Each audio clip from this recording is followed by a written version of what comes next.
Adama Bitogo a perdu sa place à l'Assemblée nationale. Il est remplacé par Téné Ibrahima. Regardez la vidéo. C'est un fait. Désormais, Adama Bitogo n'est plus président de l'Assemblée nationale de Côte d'Ivoire. Mais il faut le dire avec clarté. L'homme demeure.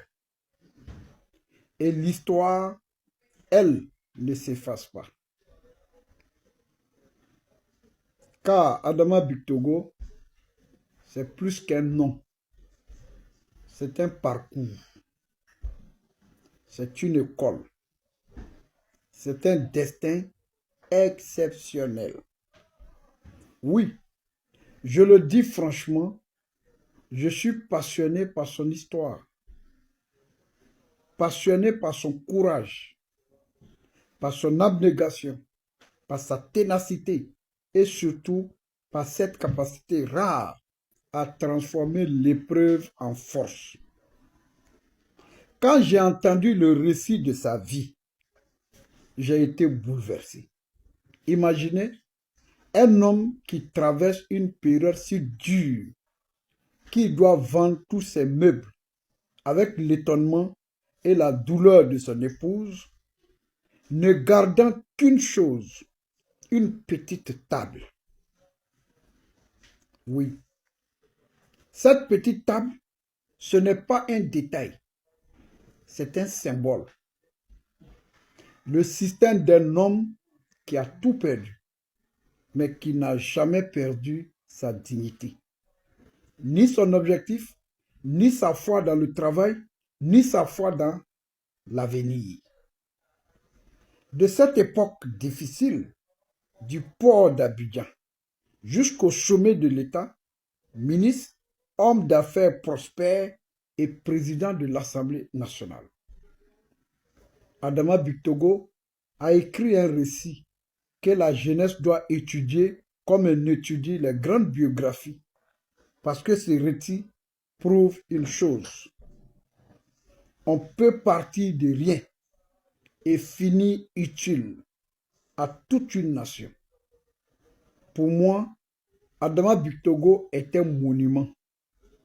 Je répète, pour moi, Adama Bitogo est un monument, un repère, une leçon vivante.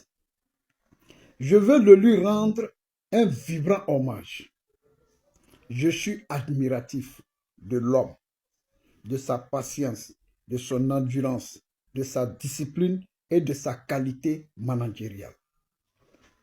Car il faut le reconnaître, dans l'histoire politique ivoirienne, aucun président de l'Assemblée nationale n'a été élu comme lui, à l'unanimité.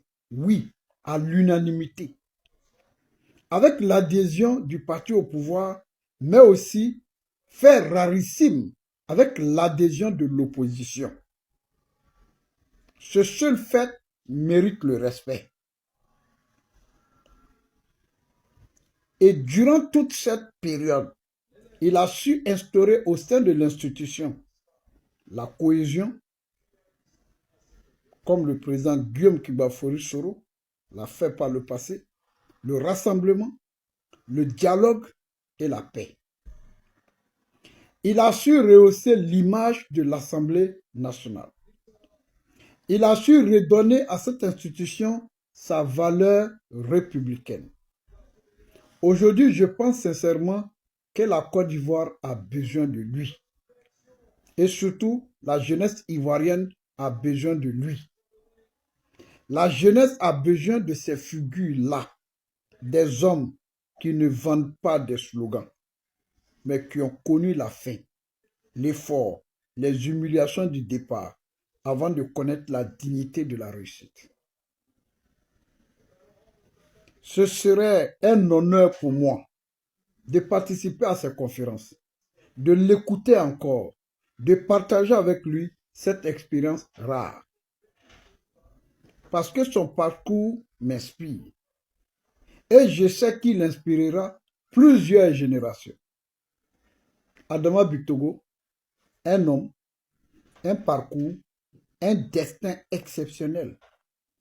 Que Dieu lui donne encore la force de servir et que la jeunesse ivoirienne sache reconnaître la valeur des hommes qui ont suivi, qui ont souffert pour devenir utiles à la nation. Stand ovation pour Adama Bitogo. Monsieur le maire, monsieur le député de Yopougon. Je suis fier d'être ivoirien, fier de m'intéresser à la politique de mon pays, parce que la politique de la Côte d'Ivoire, ça éveille la conscience de tous ceux qui sont ivoiriens. La politique de la Côte d'Ivoire commence à éveiller la conscience de la nouvelle génération que nous sommes. Ouais, Côte d'Ivoire, il n'y a pas l'homme. Il n'y a pas l'homme. Aujourd'hui, le président de la République a choisi Patrick Achi comme son nouveau président de l'Assemblée nationale. Et on dit qu'il a laissé Adama Bitogo, qui était l'ancien président de l'Assemblée nationale. L'opposition a commencé à faire un débat pour ça.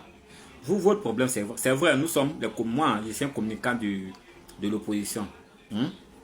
Mais attends, moi je demande à tous ceux qui sont là pour polémiquer sur cette histoire-là. Vous, votre problème là, c'est quoi? C'est ce que moi je veux savoir. Vous, votre problème là, c'est quoi? Vous avez quel problème? Vous êtes au RHDP? Vous êtes au RHDP? C'est quelle manière d'être jaloux inutilement comme ça? C'est quelle jalousie vous voulez faire? Vous n'êtes pas au RHDP. Le président choisit qui il veut être. Voilà, qui il veut. Il a choisi Patrick Achi.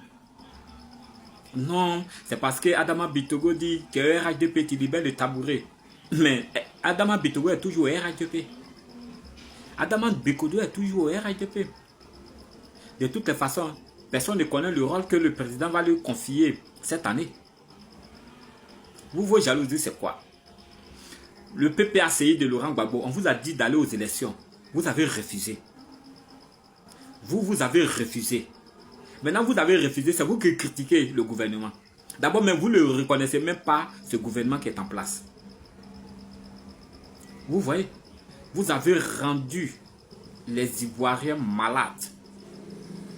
Voilà. À cause de vous, les Ivoiriens ne se retrouvent pas par votre concept. Aujourd'hui, les Ivoiriens ne se retrouvent pas. On s'adapte un peu au système du gouvernement. Vous venez encore parce que Adama Bitogo, ce n'est pas votre problème. Réglez le problème qui règne entre le PPACS, c'est ce que vous devez régler. Ça fait mal, mais c'est la vérité. Il y a un problème au sein du PPACI. C'est ça que vous devez régler. Voilà. On dit non, que ce n'est pas à votre niveau. C'est le président qui gère sa chose. Il nomme qui il veut. Voilà. Il a confiance à tous ceux qui sont au RHDP. 15 années de service. Ils les connaissent. Il les attribue, il les change. Il donne le poste à qui il veut. C'est comme ça, il change. Vous, votre problème, c'est quoi? On vous a dit d'aller aux élections. Si le PPACI de Laurent Gbagbo était parti aux élections, peut-être à l'Assemblée nationale, vous allez avoir plus, peut-être de 100 cadres à l'Assemblée nationale. Il allait avoir au moins 100 députés. Voilà. Vous avez annulé. Parce que tout ce que vous pensez là, le gouvernement de Papa Ado là, ne va pas résister jusqu'en l'an 2030. Il y aura un coup d'État. Ça, c'est le concept que les opposants de PPACI ont mis. Il y aura coup d'État. Il y aura coup d'État. Donc, ça fait que eux là, ils ne vont pas participer à quelque chose. Mais vous pensez, attendez quand coup d'État va venir et puis vous allez critiquer. C'est une honte. Une honte pour l'opposition. Et dans tout ça là, il n'y a pas quelque chose qui me fait mal. Je vois les cadres, soit les communicants et puis les sympathisants du PPACI qui font une comparaison entre le PDCI et le PPACI. Pour le moment, ce que nous voyons là, le PDCI-RDA est le meilleur parti. Le PDCI-RDA est le meilleur parti. C'est le parti qui aime la Côte d'Ivoire. Ce n'est pas un parti où quand tout va mal là, eux ils décident, voilà, d'annuler tout. Non. le PDCI-RDA a donné la possibilité aux cadres d'aller aux élections législatives. Malgré ils savaient que tout n'était pas conforme. Mais ils ont donné. Dieu les a fait grâce. Ils ont eu au moins 32 députés. C'est ça qu'on appelle aimer sa patrie. On veut faire une comparaison que le PDCI-RDA a trahi ceci, cela. Quand on veut voir parti qui a trahi la Côte d'Ivoire là, c'est le PPACI de Laurent Gbagbo. Ils nous ont trahis, nous les jeunes. Nous là, ils nous ont trahis. Ils nous ont mis d'un posture là. Si on n'était pas intelligent, plein de jeunes allaient rentrer en prison.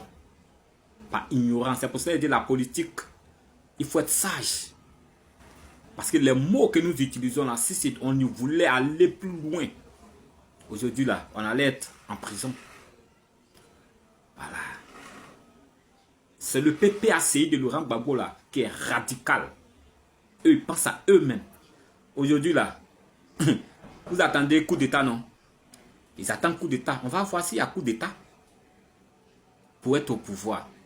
Or, vous avez une possibilité au moins à l'Assemblée nationale d'avoir un peu de députés pour contrecaler tous ceux qui vont voter. Vous avez donné le champ libre au pouvoir en place de voter les lois qu'ils veulent. Personne ne va dire quelque chose. Donc laissez le PDCI-RDA, laissez le RHDP. Nous là, ça nous fait mal. Parce que Laurent Gbagbo n'a pas donné l'ordre aux militants du PPACI d'aller aux élections. Voici Blaise Lassam qui est en prison.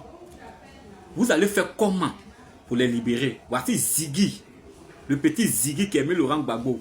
Ziggy qui est en prison. Vous allez libérer Ziggy comment? Vous allez libérer Ziggy comment? Vous allez libérer Blaise Lassam comment? Vous pensez que ne n'énervez pas les gens? On vous regarde sur ce métal, on ne parle pas, mais ne n'énervez pas les gens. Bictogo s'est assoupi, n'a pas vu venir le marteau de Ouattara. Bictogo s'est assoupi, il n'a pas vu venir le caillou. Bictogo s'est assoupi, il n'a pas vu venir le moment où Alassane Dramane Ouattara allait le faire basculer dans le néant. Dans son chemin d'ambitieux, il a croisé les intentions d'un certain Téné Birahima Ouattara, alias La Fiole, connu pour son action extrêmement efficace dans le domaine des poisons mortels. Bictogo a donné l'impression qu'après Alassane Dramane Ouattara mort, il pouvait être parmi ceux qui aspireraient à incarner la continuité de l'abominable régime du RHDP. Ce fut son erreur fatale, ce fut son erreur mortelle. La même erreur qui fut commise par Amadou Gon Coulibaly à ses dépens, la même erreur qui fut commise par Ahmed Bakayoko, le Golden Boy, à ses dépens, cette erreur a été ouvertement commise par Adama Bocho Bictogo. À partir de cet instant, sa chute était programmée. C'est avec beaucoup de commisération que nous observons que nos prédictions, nos prévisions sur Bictogo s'accomplissent. Alassane Ouattara a réchauffé un vieux pneu crevé de la Ouattari. Le Premier ministre détourneur, flagorneur, fabricant de fonds spéciaux cachés dans les paradis fiscaux, Patrick Hachi, Alassane Dramane Ouattara a ramassé ce pneu crevé et l'a mis à la tête d'une assemblée nationale qui ne sert à rien, uniquement pour humilier Adama Bictogo et lui dire merci à la manière de la Ouattari, c'est-à-dire en le giflant d'une manière sonore. Voilà donc le tabourettiste qui a été tabourettisé. Je recommence une deuxième fois. Voilà donc le tabourettiste Adama Bocho Bictogo qui a été tabourettisé. Une troisième fois, puisque je suis à Bamako, sur la terre de l'homme à la parole orthogonale, le général docteur Premier ministre Abdoulaye Maïga, une troisième fois. Voici donc le tabourettiste Adama Bocho Bictogo, désormais tabourettisé. Nous créons un verbe, la tabourettisation. Il a été correctement tabourettisé. Le voilà donc contraint à libérer le tabouret qu'il croyait avoir conquis à tout jamais. D'où on doit conclure qu'Adama Bictogo est une figure contemporaine de Judas Iscariote, le traître biblique. Celui qui livra le Christ en pensant que le Christ échapperait en tant que fils de Dieu et que lui empocherait tranquillement les 30 deniers de la trahison. Avant de se rendre compte que sa livraison était en réalité une auto-livraison